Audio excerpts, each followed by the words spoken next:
Assalamualaikum warahmatullahi wabarakatuh. Tepang dangudenya sareng simkuring mangarang ayu urang ngedatkeun hanca dongeng anu katunda dina dinten kamari tenembe dugi ka dieu mitra atuh urang sami-sami dangukeun kumaha lajengna ieu carita wilujeng ngadangukeun purung. Atuh ari geus kitu masih selud mikir kumaha carana sanasangkan eta begu teh bisa kabawa kalawan salamet. Rada lila si selud kahulang tapi tekung si lamah nyeh manehna teh seri kawas anu meunang akal. Keun we wang neangan karung we lah nya wang asupkeun kana jero karung tah eta begu teh ngarah teh kanyahoan ku pangeusi lembur. Kumaha selud nah maneh teh geus meunang cara eta geuning ngahulang kitu. Nya teu naon hayu urang ka lembur lah poknan sampai meng asup ka jero lembur uing terek neangan heula karung jang wadah mawa maneh. Nah naon karung teh asa kakaranga denge kula mah di negara kula mah anu kasebutkeun ngaranna karung. Ya heueuh atuh ari karung teh wadah pokona mah kege maneh nyaho lah hayu atuh ek milu mah cek si selud ngajakan ka eta begu. Anya hanam atuh kuring bakal nuturkeun maneh brabae duanana teh lelempang ninggalkeun sisi leuweung nuju ka jero lembur. Barang tepi ka sisi lembur si selud teh ngaranna geulawe eureunkeun leumpangna bari pok tuh carita. Wayahna dagoan sakedeung nya uing rek neangan heula karung sugan aya tuh di ditu tuh aya saung geuning. Kituna teh bari nuju ka lebah salah seji saung nu teu jauh ti eta tempat nu aya di sisieun kebon. Anya sok atuh didagoan ku kula koloyong si selud teh ngadeuketan eta saung barang tepi terus we ulak ilik sugan aya karung di eta saung.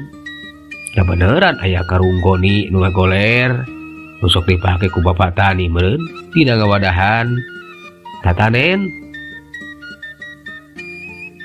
Itu geuning aya karung goni kabeneran nyampak di dieu teh kudu bingung-bingungkeun we wang pake heula hitung-hitung nginjem kage dikariekeun deui ku uing mumpung teu dipake kudu bogana karawak karung teh dicokot geus kitu mah gura-giru nyampurkeun deui ka eta begu nungguan we dina handapkeun tangkal muncang.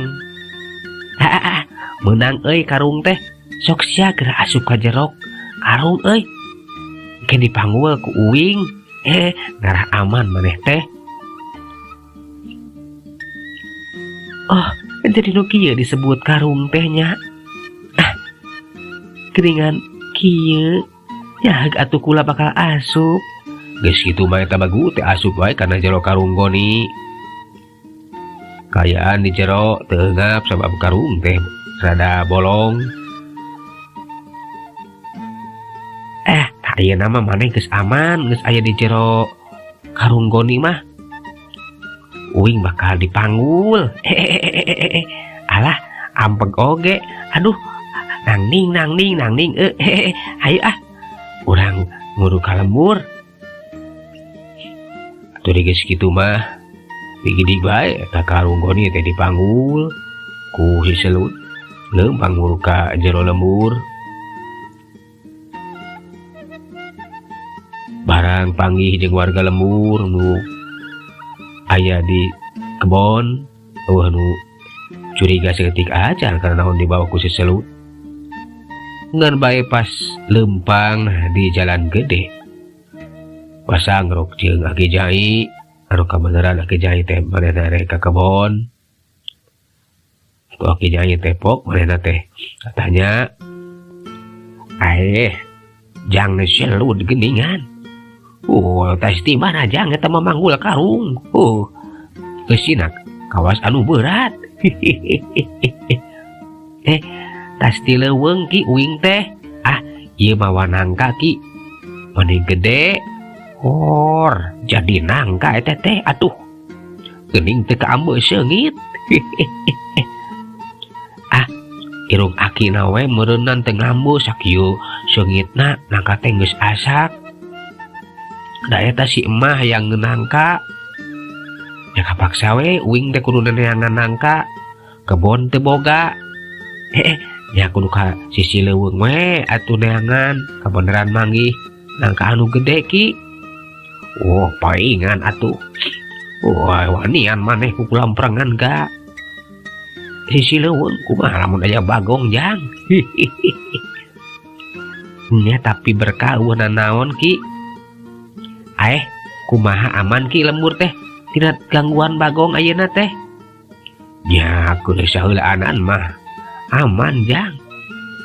Kan bae kajadian leungitna harta banda urang lembur kitu tah can kapanggih. Saha-sahana nu geus ngalakukeun tindakan can kanyahoan. Sang tuwe ieu teh mangrupakeun ancaman bisi we datang di kalembur. Ngayakeun tindakan kajahatan.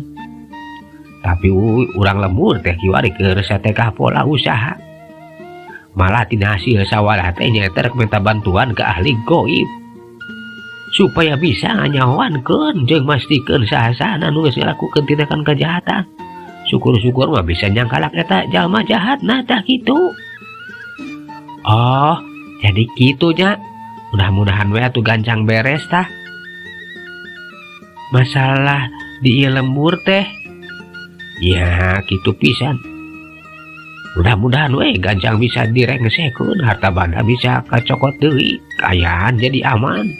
Keur mah tina gangguan bagong, aya deui gangguan ti makhluk halus meureunna.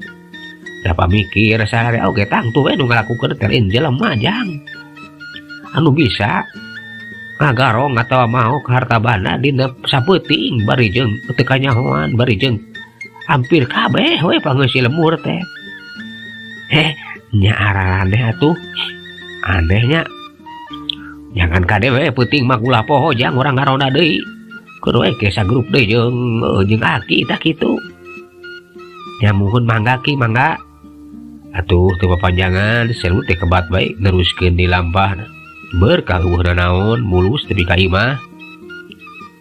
Barang tepi ka pakarangan maineung kageteun ningali selut rentang-rentang bari mamanggul karung sabab pamikirna cenah suluh teh bet di karungan.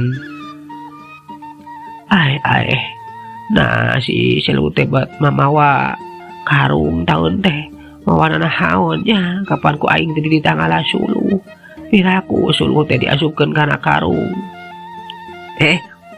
Uing balik mak. Lah keur naon mak? Keur sasapu we sujang. Oh eta geuning mamawa naon taun teh bet di karungan. Engke lah ngobrolna uing rek nunda heula ieu ya. Nu dipanggul ku uing. Atuh si selut teh can oka bisa carita bawi anu ngajelaskeun naon nu dibawa. Urang giru we buru ka tukang atuh ari geus aya di tukang imah mah sup ka jero pawon kebeneran. Di jero pawon teh aya liang anu asup ka jero kolongan imah. Cenah hareup asupkeun we eta begu teh ka kolongan imah ngaliwatan panton aya di pawon. Asok ayeuna mah abus we ka jero kolong euy. Ulah geru uing rek bebeja heula ka si emah ieu teh. Eta begu teh nurut we teu nembalan sup atuh ka jero kolong. Satu tasna ngasupkeun begu mah si selut teh nyampeurkeun asup ka tepas kasampak maineung geus aya di jero imah geus aya di tepas bugo we maineung teh ngemu rasa kakaget kawas anu loba pertanyaan anu kecan kajawab ku polah-polah si selut. Beres mak. Beres teh beres naon sujang. Beunggeus ngasupkeun suluh maksud teh kana seuneu tak kana para seuneu eta nu dipanggul dina karung. Lain suluh emak. Nyana nahaon atuh nu dipanggul teh. Perkara suluh mangke deui mak. Sabenerna mah nu di karungan teh lain suluh. Atuh maineung demi ngadenge kitu beki penasaran manehna teh. Lain suluhnya naon atuh. bok bejakeun ka emak ujang. Hehe, jadi kieu mak caritana mah darada wae atuh si Selut teh ngajelaskeun yen dirina teh basa irit ka si Leuweung manggihan nu ngagorobas si nu bala. Nu tetela sidik begu nu kungsi ditulungan ku si Selut dina waktu-waktu anu ka tukang. Nganu matak aneh eta begu teh bisa ngomong malahan menepikeun maksudna. Lian tinggal nuhunkeun ka si Selut teh manehna teh boga maksud sabaya perkara anu tumalina jeung gangguan Bagong ka lembur Campaka. Eta begu teh boga maksud pikeun nyangkalak Bagong sabab eta Bagong nu sadaya ieu ngaganggu teh merupakeun Raja Bagong sabenerna mah ukur katumpangan wungkul ku si Ki Bardawa jebulu nanti kerajaan siluman nu daratuan ku Nyi Arum. Nya ngaran eta begu sam Nyi Arum ge anu nyurup ka eta begu. Nyi Arum nyieun tareka nyusul-nyusul si Ki Bardawa. Manehna asup kana Bagong ngan bae marupakeun Bagong anak. Dina naruntik ka mana eta lumpatna si Ki Bardawa. Nya oge nepikeun maksudna yen eta Nimas Arum teh merupakeun ratu siluman nu rek nyangkalak si Ki Bardawa. Manehna minta bantuan ka si Selut ku cara manehna hayang cicing di lembur Campaka sagan leuwih gampang dina nyangkalak eta Raja Bagong. Alias si Ki Bardawa jeung minta bantuan si Selut sangkan eta leuwih gampang dina nyangkalak si Ki Bardawa. Atuh ari geus cukup ngajelaskeun mah si Selut mungkas lalakona. Tah kitu mak eta begu teh nu ngaranna teh Dimas Arum merupakeun ratu siluman nu keur neangan buronan kerajaan mak anu kabur nyurup kana wujud Bagong nya nu jadi rajana teh anu ngaganggu ka ieu lembur. Tah ku kituna eta Dimas Arum teh rek nangkep eta Bagong ka Jajaden jeung di mantuan kasusah urang dieu. Kituna manehna teh tuntut tumetep di dieu sabab butuh ku tempat di ieu lembur sangkan leuwih gampang newakna jeung butuh ku bantuan uing cenah mak. Nya ku uing teh dibawa we ka dieu di karungan. Tah kan ayeuna teh geus diampihkeun ka jero kolong. Atuh mah ideung teh gogodeg. Ngadenge caritaan nu jadi anakna. Ae ku tandeh kitu nya. Asa ku araran teuing atuh. Paingan atuh suluh teh di karungan ku maneh dina karunggoni heug teh jerona begu. Nya mak jerona teh begu tapi ulah gerung omat ulah nyahoeun tetangga mak bisa jadi gujrut kapan cilaka tuh. Nya atuh mah diucah Aceh ujang lamun nyarahoeun tang tuwe bakal cilaka moal teu mata di pararaehan kitu jeung pasti bakal jadi masalah maneh mah mau Bagong ka ieu lembur. Nya mah tapi tenang we lah. Keun da ayeuna mah geus aya di jero kolong mah anu apaleun jeung tadi oge basa mamawana anu nganyahoankeun aman lah. Teu nyurigakeun mak. Nya tetep we kudu waspada sujang ulah nepi ka kanyahoan. Maneh ngampihan begu. Nya mak lah. Aduh, lapar mak. Heula tuh rek dahar heula. Bari rek maraban heula begu mak bisi lapareun. Nya jeung sujang da geus disayogikeun atuh. Koloyong he Selut mah kapawon terus ngalasang gap kana degeuna. Meh dahar manehna teh misahkeun heula sang ujang eta begu malahan masarua di piringan kawas manehanana. Song atuh diasongkeun ka jero kolong. Tagera dahar heula. Bisi lapar maneh teh euy. Anya puguh kitu tadi kula teh lapar. Ya nuhun we atuh hayu urang dahar babarengan ayeuna mah. Geus kitu mah ruanna teh ngadon dahar bae. Anya hayu wayahna we saaya-aya deungeunna teh ukur sakieu buktina nya. Teu naon Selut. Sakieu oge katarimakeun ku kaula. Atuh sanggup di dahar si Bagu ge mah ningaliman kitu deui.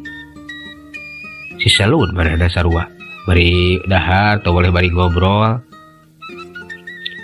Kaulah regreg geus diampihan ku maneh mah cicing diet lembur. Sama bisa leluasan yang ngalaki Bardawa. Oke ngabantu kasusah urang dieu. Ngan wayahna maneh kudu bantuan ngajalan generan cangkula. Nah hambat kudu dibantuan ku uing. Kari tewak we atuh eta si Ki Bardawa teh ku maneh. Kapan maneh mah ratu siluman meureun gagah sakti sarua jeung si Ki Bardawa. Anya tapi teu sagampang eta selut. Tang tu lamun ampalin aya kula. Terus komorek nyangkalak manehanana tang tu bakal kabur. Bakal bisa ngeloloskeun deui diri. Hese deui bikin kula nyusud ka mana lumpatna. Tang tu bisa wae manehna nyurup ka satu-satu anu liana. Jeung hese pikeun dikanyahoankeunana. Untung we kula teh manggihan anu aneh di ieu leuweung. Sabab nalika kula kereneangan si Ki Bardawa kula kakalayangan di Jomantara. Nempo sepupuhan Bagong di Tegalan anu aneh.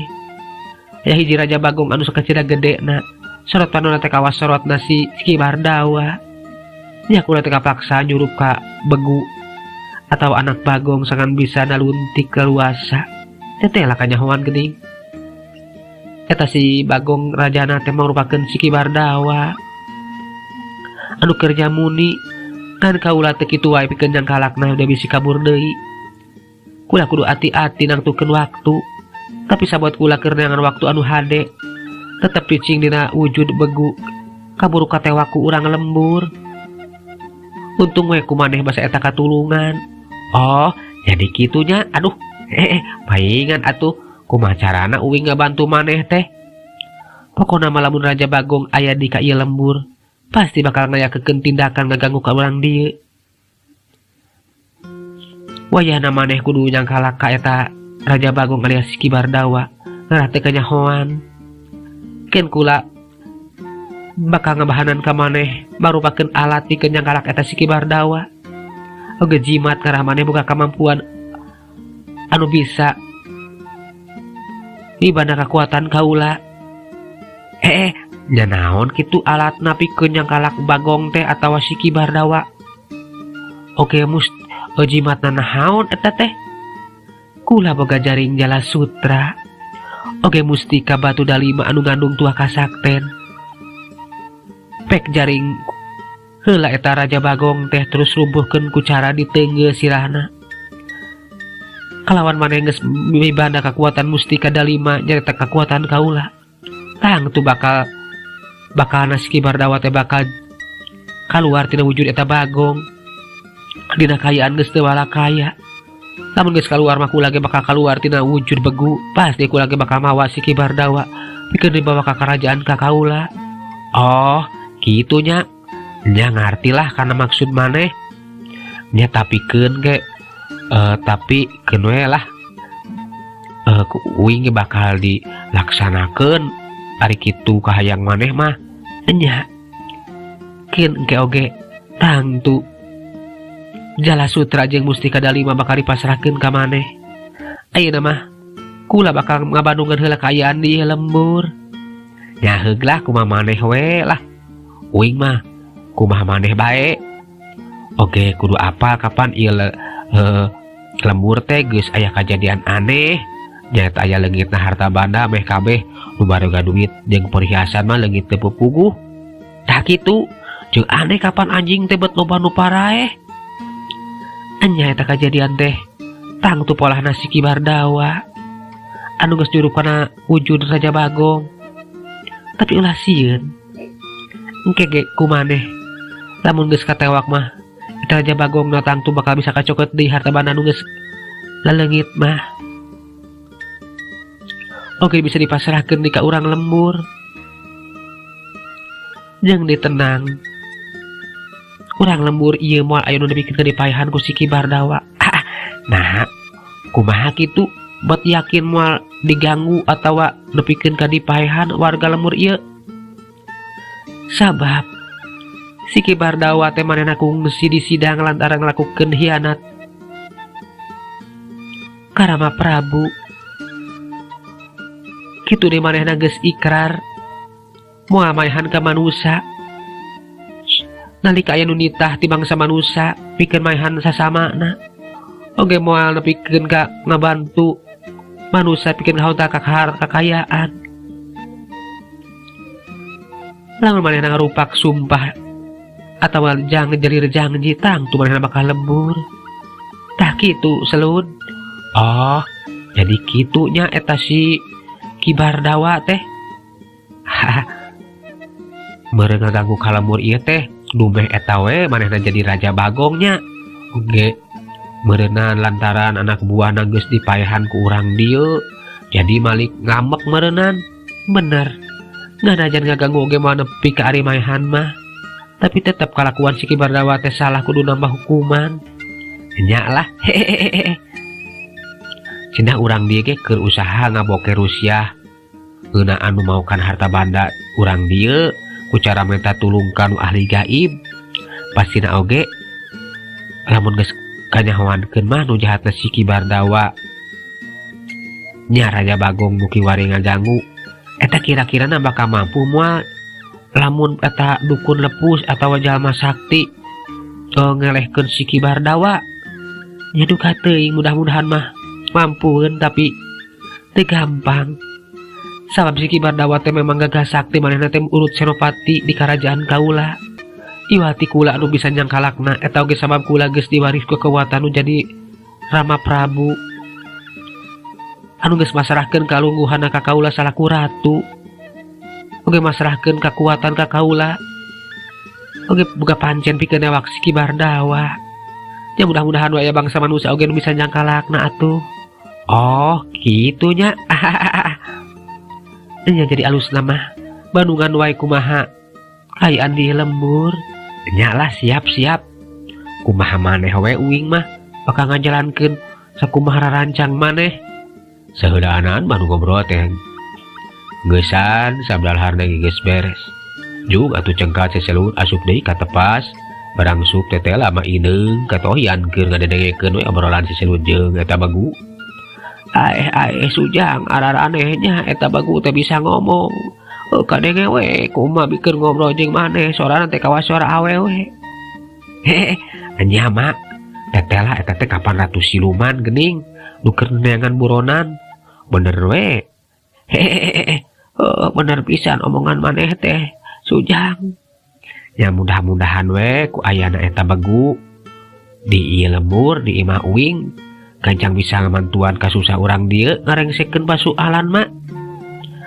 Ya mudah-mudahan we Ujang maneh oge bakal jadi nu ti hareupna nya tidak jangkalak eta Raja Bagong. Tapi mak ge hariwang we sok seigis maneh cilaka. Tenang we atuh mah ulah hariwang kapan uing geus bakal dibahanan ku akuatanku eta ratu siluman teh. Ku si Bagu tah. Ari kitu mah atuh. Nya mak keun we lah ulah hariwang. Dah kapanan deui urang dieu ge keur minta tulung ka ahli goib mak.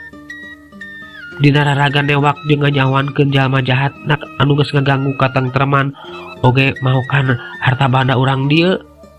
Da tadi uing teh napa beja we ti Aki Nyai pasang rok di jalan. Nya Sujang mudah-mudahan we atuh parekah mana we anu leuwih gancang bisa ngarengsekeun pansoalan. Sugan we eta nu dipuntangan kurang dieu teh bisa nyangkalak tah kitu. Nya mah penting ieu ge uing derek milu ngaronda deui we mak. Nya alus Ujang hade pisan lamun erek milu ngaronda mah taeun teh. Ngarah aup jeung urang dieu ngarah teu kacap goreng ku urang lembur. Maneh teh bebela mantuan jeung geus kawajiban we kitu dina ngabebela ka sasama mah Ujang.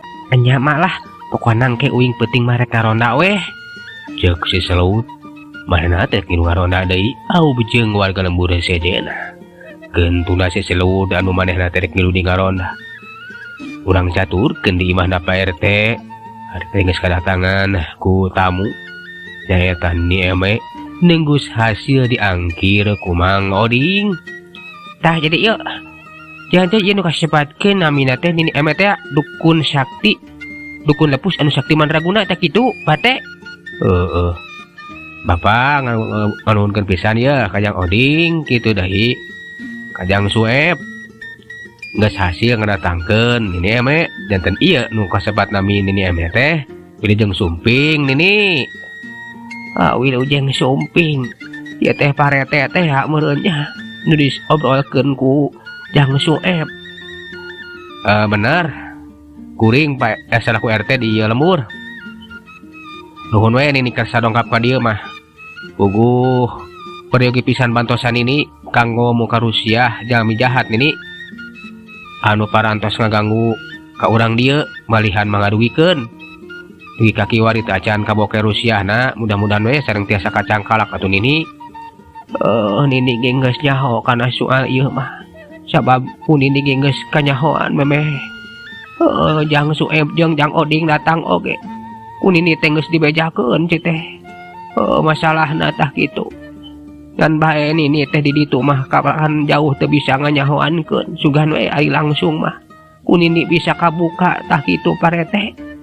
Nya nuhun atuh kitu mah ari nini teh parantos uning mah kana masalahna kan kinti teh kumaha teh rancangna nini nggoningna muka Rusia borekerkeun Rusia teh jalma jahatna atawa makhluk jahat. Nya urang tungguan we ayeuna mah lamun aya datang ka dieu tang tuku nini bakal kanyahoan. Lamun deket mah sapira kuku nini teh teu bisa katempo tah kitu.